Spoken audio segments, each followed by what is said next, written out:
matin, 5h, 7h, Mathieu Noël. Voici donc pour les titres de ce 11 mars. Et l'actualité, c'est aussi la semaine du cerveau qui débute aujourd'hui. Bonjour Maxime Elbaz.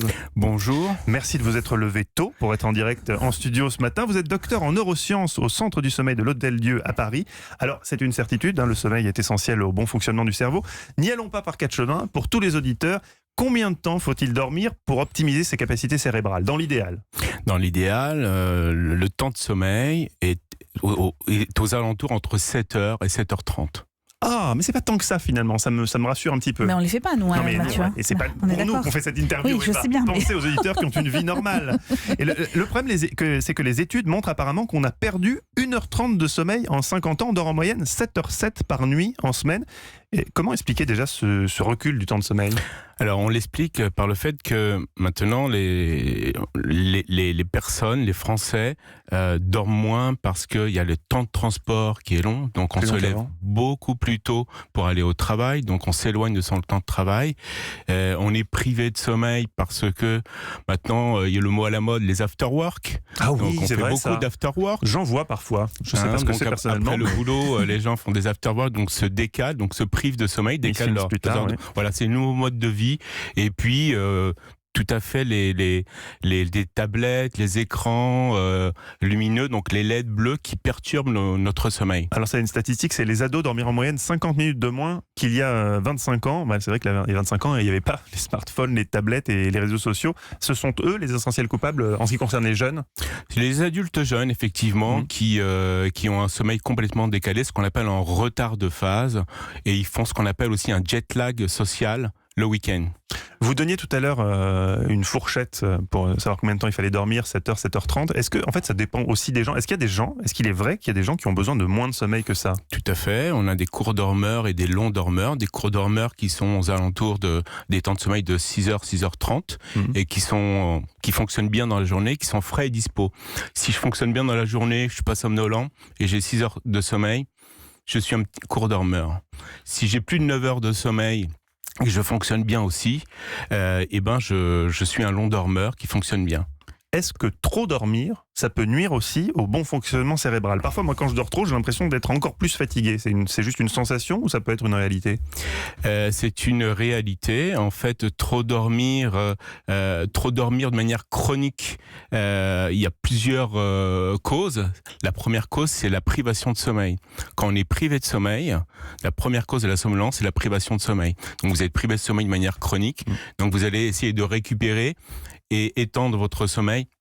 Et ensuite, si le symptôme persiste, il faut aller consulter. Il faut aller vous voir.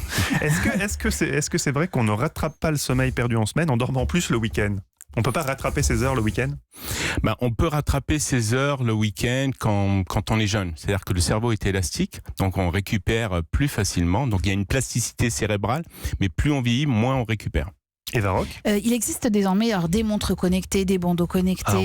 Il y a plein d'applications qui mesurent les cycles de sommeil, qui peuvent nous réveiller au meilleur moment du cycle. Du coup, le temps de régler l'application, on perd déjà des minutes importantes de sommeil. Vous, en tant que docteur en neurosciences, est-ce que vous croyez à l'efficacité de tous ces objets connectés ? Alors, j'ai monté récemment à l'Hôtel-Dieu un Night Sleep Lab où je réalise un banc d'essai de tous ces objets connectés dont je compare.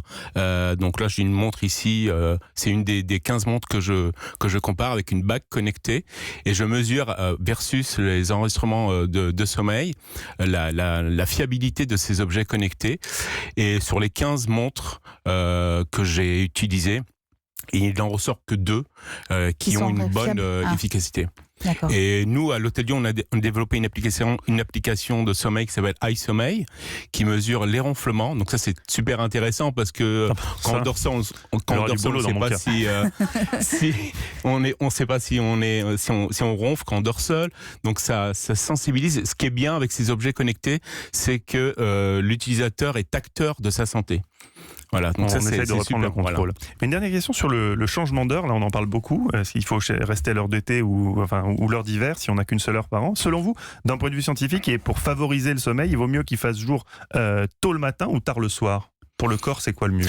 Pour le corps, donc de manière physiologique, il vaut mieux que la personne se réveille à l'heure du soleil, Donc ça, c'est la privation de sommeil. Ça, c'est Faut ça. faire attention. On voit les effets sur vous, la privation de sommeil. Vous qui vous réveillez d'habitude à 8h moins quart. C'est ça. Donc l'heure d'hiver plutôt, c'est ça? Ouais, Ça serait mieux l'heure d'hiver. Voilà. D'accord. Une toute dernière question, le café. Est-ce que le café, il ne faut pas en prendre trop? Parce que nous, on a tendance, quand on est décalé, à prendre beaucoup de café. C'est vraiment mauvais? Alors, le café à prendre avec modération, donc c'est bon pour le cerveau. Oui, c'est ce qu'on Donc dit. ça a montré que c'était bon pour le cerveau. C'est pas bon pour les reins. Aïe. Donc, ouais, toutes ces questions de dosage, quoi, finalement. Voilà, tout est question de dosage. Il faut savoir que l'élimination du café, 6 heures d'élimination de café. Donc, si vous buvez plusieurs tasses de café dans la journée, il va falloir beaucoup de temps. Vous allez être réveillé longtemps. Merci beaucoup. Il nous en faut malheureusement. Merci beaucoup, docteur Maxime Elbaz. On rappelle que vous êtes spécialiste du sommeil à l'Hôtel Dieu à Paris.